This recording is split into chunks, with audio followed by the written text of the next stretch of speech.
Hello and welcome to another episode of Coping with COVID-19. My name is Michael Curran from the Ottawa Business Journal. Today we're in another live and interactive session. Coping with COVID-19 is both a video and audio podcast that we launched several weeks ago as the pandemic struck us. And it's part of OBJ's larger efforts to assist local business owners. If you're visiting our website, obj.ca, we've written over 100 articles on this topic, getting back to coping with COVID-19. There's about 22 videos. Once in a while, and this is one of those instances, we do a live and interactive session. We bring on an expert, and we've got a great one here today and a great topic, by the way.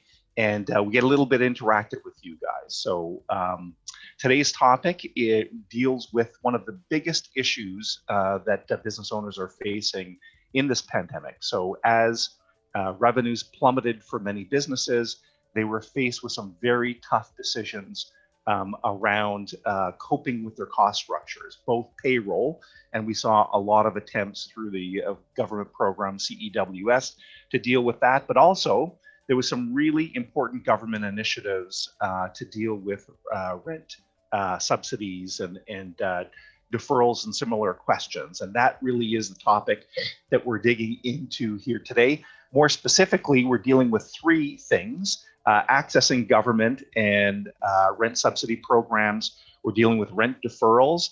And a big question that a lot of people are asking these days is, can I break my lease? So with that, let's bring on board today's expert. Please welcome from the local law firm, a firm that's locally headquartered, a big player that's advised many, many business owners over the past many years. It's Joshua Moon. Hello, Josh. Thank you for having me, Michael. It's absolutely our pleasure. And I'll bring on my colleague from the Ottawa Business Journal. Here comes Peter Kavesi. Hello, Peter. Hi, Mike. Hi, Peter. Hi, Josh. Yeah, good to have both of you with us. We have a really topical question. And although this question, by the way, of rent deferrals and programs has been around, it's topical right today. As Peter knows, I just got a note from our landlord yesterday about the program. So it is something that business owners are dealing with quite literally as we speak. Josh, in your role at Curley Robertson, Hill and McDougall, you must have received an influx of questions on this. Can you give us a sense of what you've been dealing with over the past several weeks? This has been one of the most intense real-time legal struggles of my career span, going back to the late 1980s. And it started right about the time that the emergency orders were issued in March. And leading up to April rent payments, then May, now June rent payments, a flurry of activity.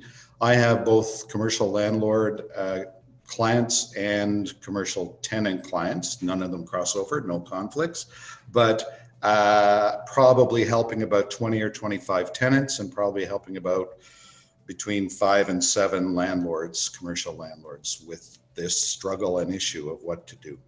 That's great that you're bringing both perspectives to the table today, because I think, like a lot of difficult business situations, business owners do need to continue this from both sides of the equation, right? From their perspective and what a landlord might be facing these days. We're going to get into it in part of our discussion, but it's negotiating 101.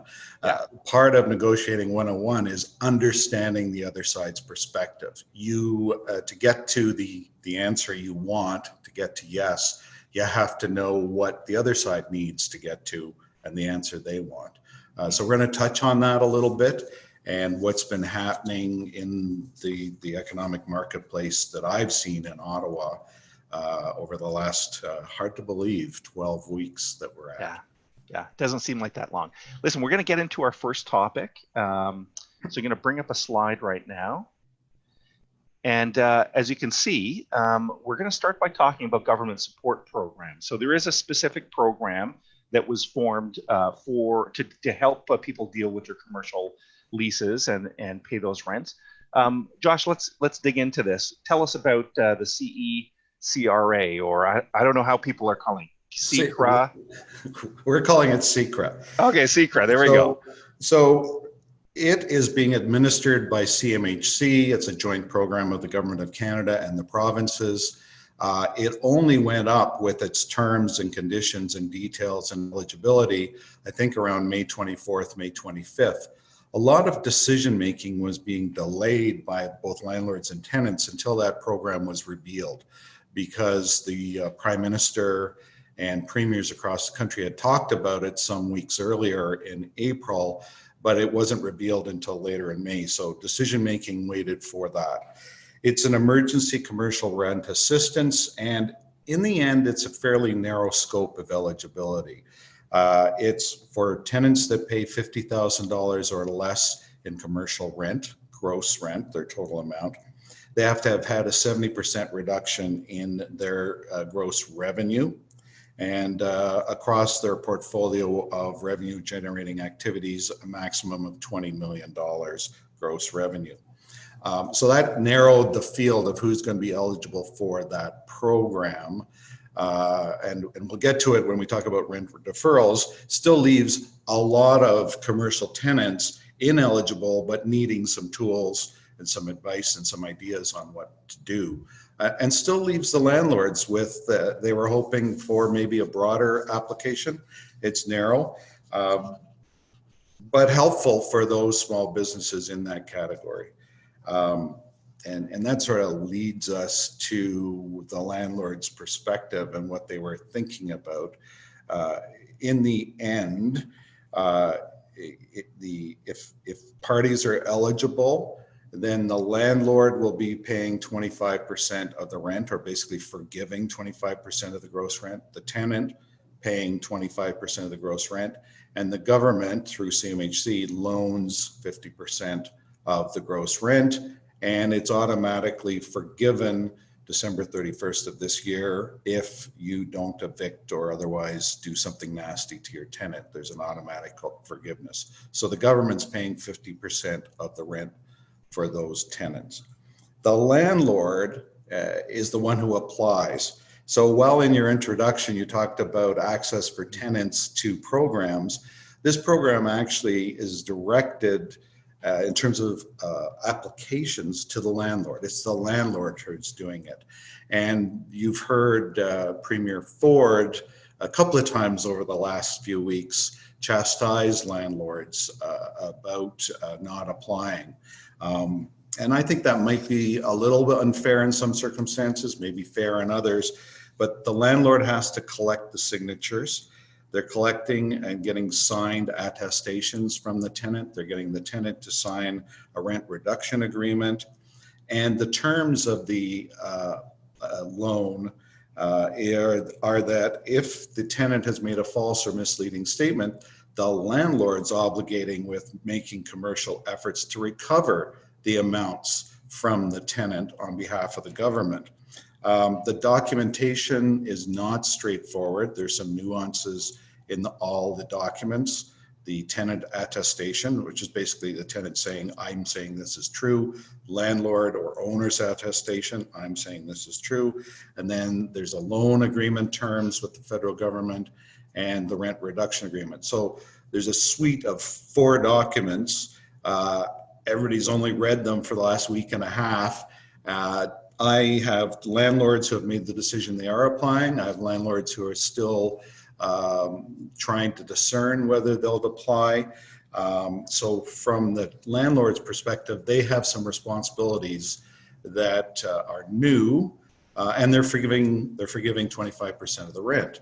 The benefit is, from the landlord's perspective, they get to keep their tenant for a longer period of time, and hopefully the economy recovers. From both the landlord and tenant's perspective, I think that that ultimately is the issue that all of the commercial leasing sector is grappling with.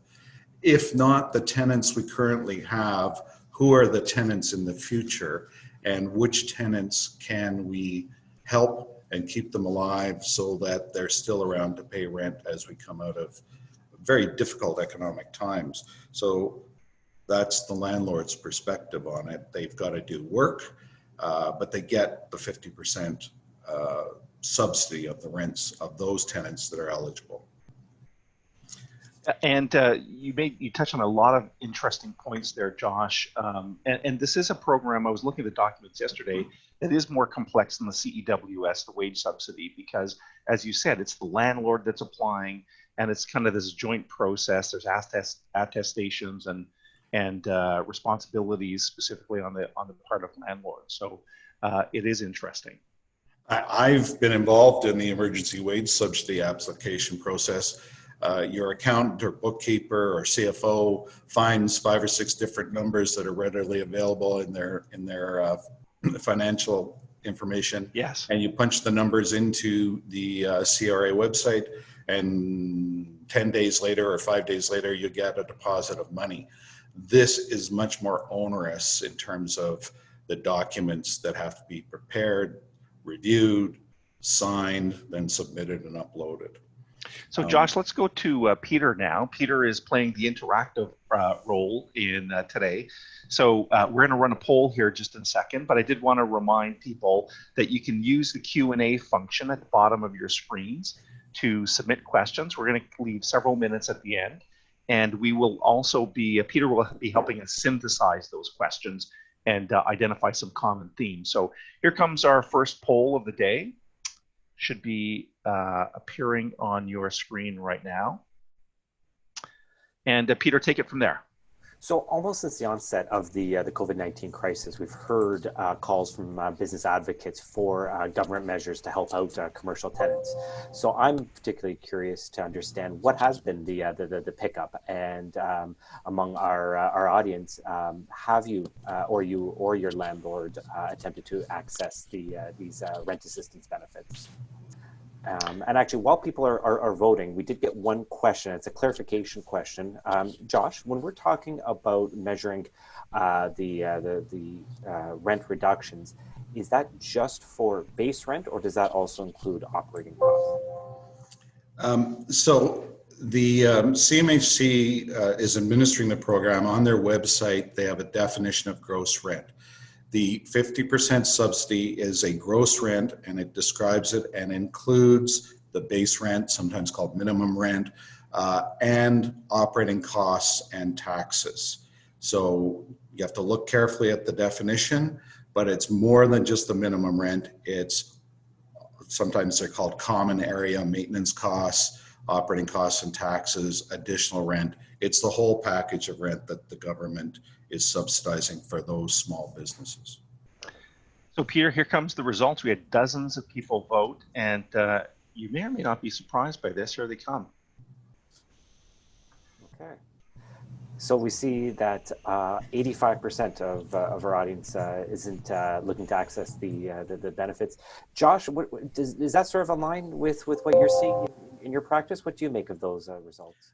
I'm actually a little surprised. I thought it was going to be 50-50, but I don't know the nature of the audience and who's on and what type of tenants they are. But I'm a little surprised that it's so high with landlords not applying. I'm more experiencing a 50-50 approach.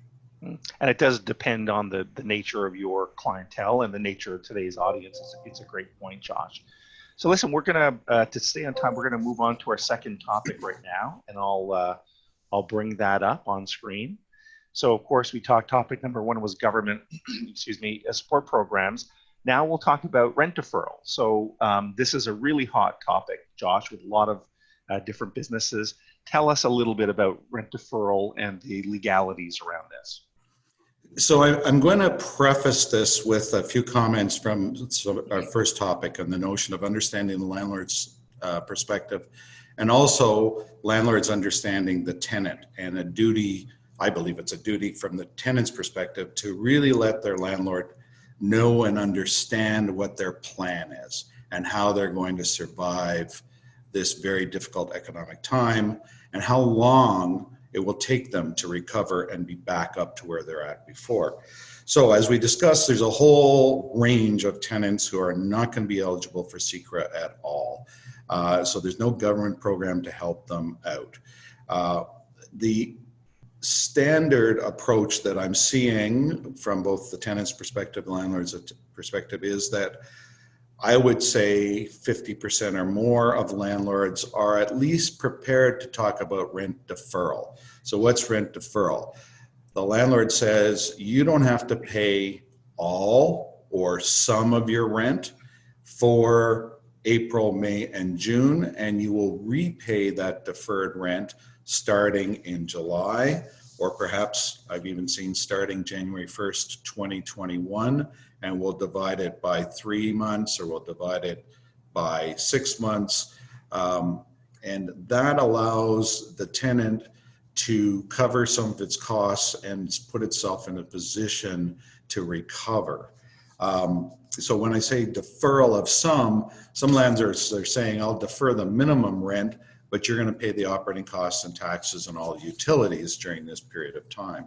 Remember, if they've decided with their smaller tenants that they're going to take a 25% cut in the revenue that they're getting pursuant to the government agreement, they might be willing to consider some sort of cut with the other tenants. I haven't seen this a lot from landlords, but it would be a combination of deferral, part of the rent deferred and moved down the road to be collected back later, and part of the rent abated. An abatement is where it's forgiven for a period of time. I actually haven't seen that happen.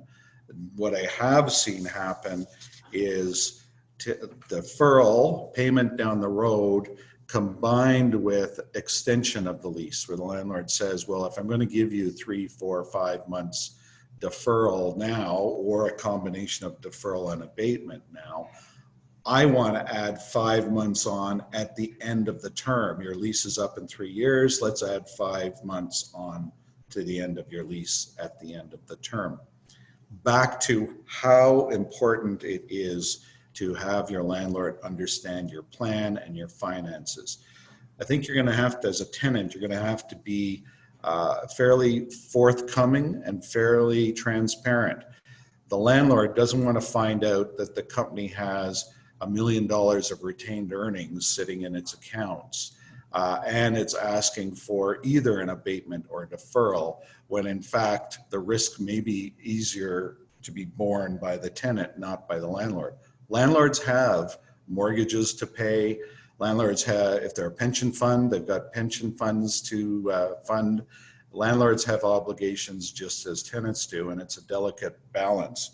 I'm just going to add one thing that I would note. A lot of landlords really want to get their property taxes paid and really want to get the utilities paid, the third parties, and those add up. And another thing, for our tenants out there, remember that you've paid a deposit, a security deposit or a deposit for last month's rent, sometimes for the last 2 months' rent. That can go into the mix of discussions with the landlord. Maybe you can say, landlord, will use my deposit now, and landlords might say, I'll use it now, but you're going to replenish the deposit over the next 6 months by topping it up. It's a small amount, might only be 1 month worth of rent, but it's a little tool that can be used by both parties. It's money that's already been paid by the tenant some time ago, and you're just moving it up to make it applicable now instead of at the end of the term. So those are some things negotiating. Yeah, in fact, it's some great ideas there, Josh, in terms of how to strike that right agreement with a landlord. Some fantastic ideas. I'd never considered that last month. Peter, we're going to go to our second poll right now, and it is on rent deferral. So that should be appearing on people's screens as we speak. And take it away, Peter. Well, it really picks up on what Josh has been saying, that, you know, the key to all this is communication between tenants and landlords. So what I'm curious about is, what are the discussions that are happening between these parties? What sort of discussions are happening about rent deferrals? And we have lots of people voting right now. We'll give you maybe about 10 more seconds, and some interesting results coming on screen in just about 5 seconds now. All right, we'll wrap things up. Last few votes in there. So many people coming back to the screen after being on lunch, maybe. All right, here's the results. Okay, so there's a lot of negotiations happening. Yeah, absolutely. So people looking for postponement, reduction, abatement, and some people, actually a surprising number of people who don't seem to need any help. I'm not hearing that too often these days, by the way. Well, Michael, I could take that two ways. They answered no, as in that their landlord's not talking to them. Oh, that's a Or good no, point. they're not talking to their landlord. Could Yeah, be yeah. either way. I'm not as surprised by those results because the predominant technique or tool that landlords are using is postponement or deferral. They're moving the rent. They're kicking the can down the street. They're moving the rent down the road to a future date. So I'm not as surprised by those results Okay. as I was by the first poll, which Yeah, that one took us off guard a little bit. So here comes our third topic, by the way, appearing on screen now. So we talked about rent deferral, and now we're going to talk about negotiating.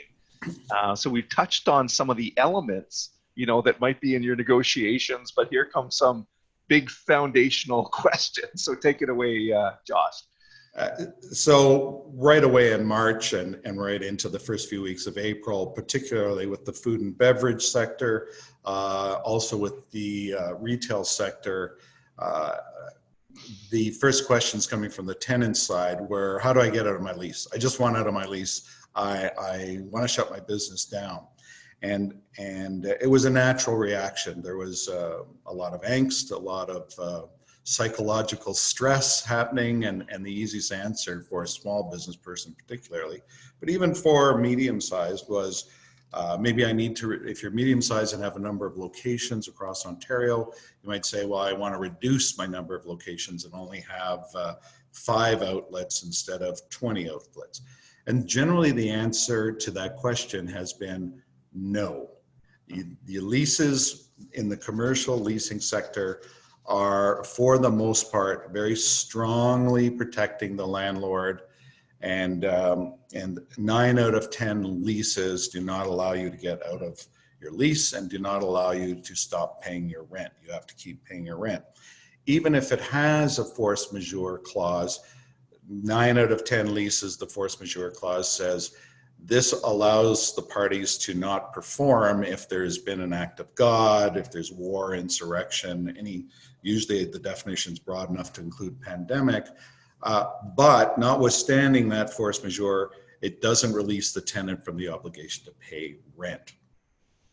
There's only one small exception area I'd note, and that is if the lease doesn't have a force majeure clause, and that's rare, but surprisingly one crossed my desk this morning, and I was kind of stunned to see a lease that didn't have a force majeure clause, that the tenant should, and if that's their desire to get out of the lease, they should be getting some legal advice if they don't have force majeure, because then the doctrine of frustration comes into play. And I won't get into the details, but it's a contractual doctrine that's been around since for 200 plus years, that if the environment and the world has changed so dramatically that the original intent of the contract, and a lease is a contract, cannot be fulfilled, and it's through no fault of the parties, then the court might interpret that to mean that the lease can be voided and they can get out of the lease. And the examples I would give, it would have to be a significant impact on the business. So the gyms, specialized inside sports activities like martial arts, yoga studios, things where people are close together and involved in active activity, those will be months and months, if not years, before they rebound, because the whole nature of the business has changed. It's frustrated. So that might lead to an ability to argue frustration. But again, if the contract contemplates a force majeure clause, the courts will say, well, we'll look at the force majeure clause, and what does it say? Oh, look, you're supposed to pay the rent going forward. I think that it will be interesting to see what happens going forward. That's the question. Yeah, and I was just about to ask that that this will be fascinating. We've all had force majeures, but many of us could not have envisioned this type of issue.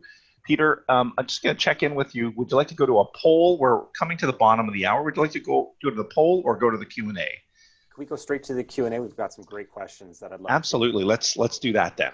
Over to you, Peter. Josh, we've had several people asking from the tenant's perspective about the rent subsidy program. What rights do tenants have if their landlord refuses to apply to the rent subsidy program? So the question is, what rights the tenants have if their landlord is not applying for the assistance program? So as of now, there is no obligation on a landlord to apply if they have tenants that fall in that eligibility category. It looks like we're going to have legislation that will restrict against the landlord seeking to evict the tenant or terminate the lease, at least for the short term. So there's some protection for the tenant. But it all comes down to negotiation and trying to use some moral suasion with the landlord to say, wouldn't you rather have me around after all of this is over and paying the full rent again? And I'm better able to do that down the road. It may involve you as a tenant actually showing the landlord the books. I've got no money.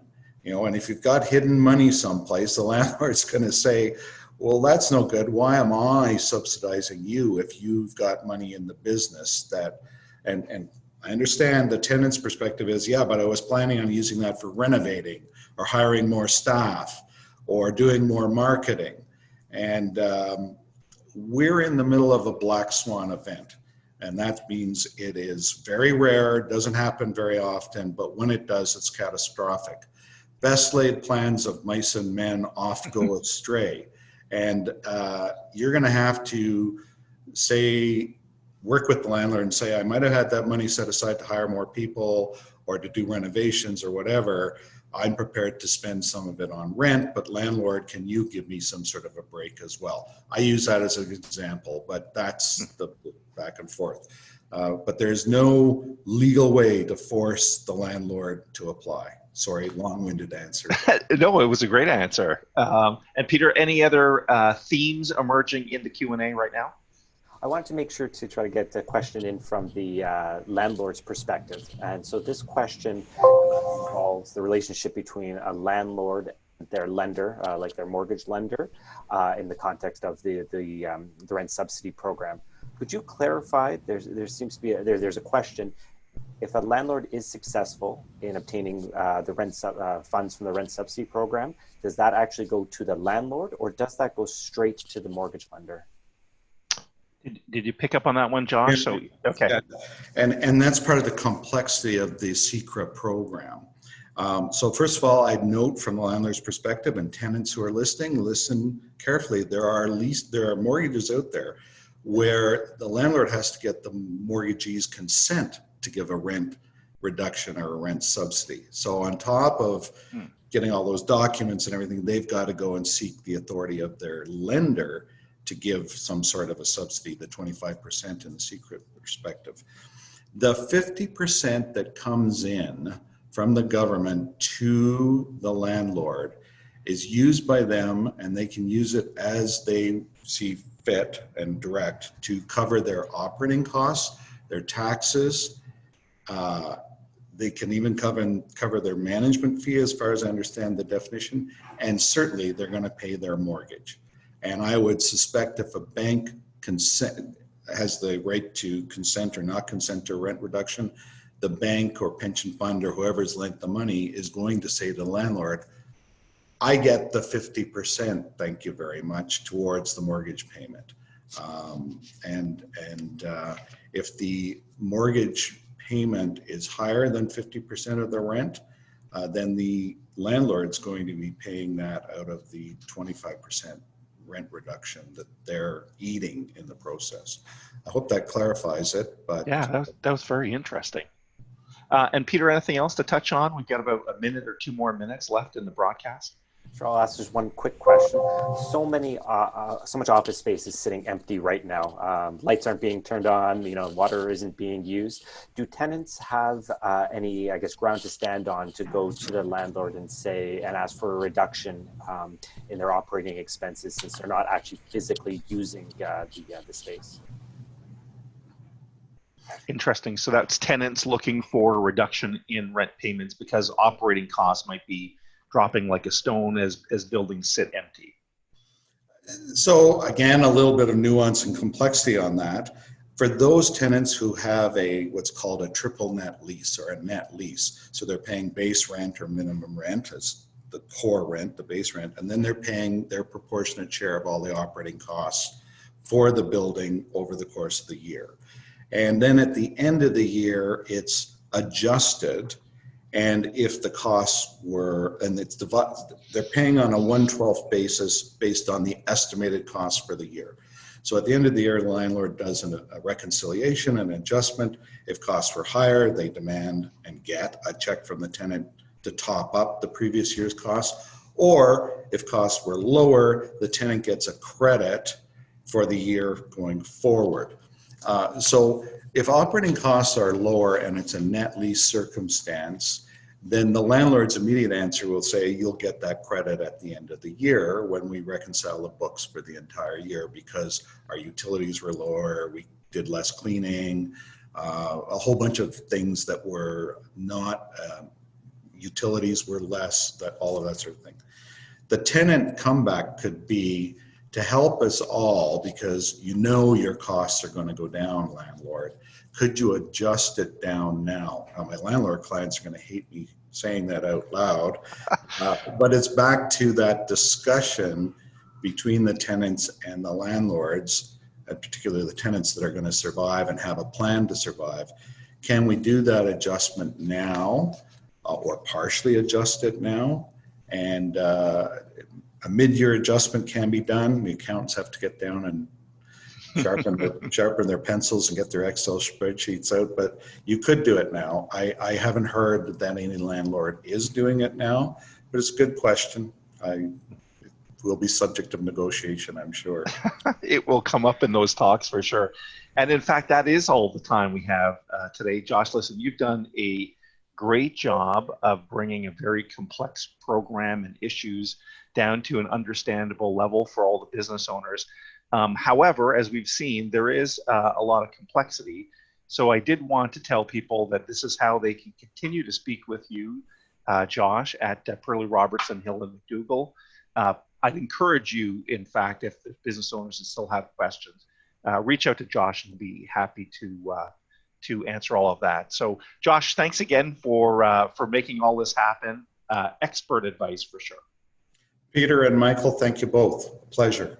All right. And Peter, for Ottawa Business Journal and our sponsor today, Perley Robertson Hill McDougall, we're signing off. Keep on watching and visiting obg.ca for constantly updated news articles throughout the day. And you can visit our YouTube channel to catch some of these videos. And some of these videos are, in fact, becoming audio files on Spotify. So that's a new thing. You can check us out. That's all the time we have for today. Thanks for tuning in. Cheers. Bye-bye.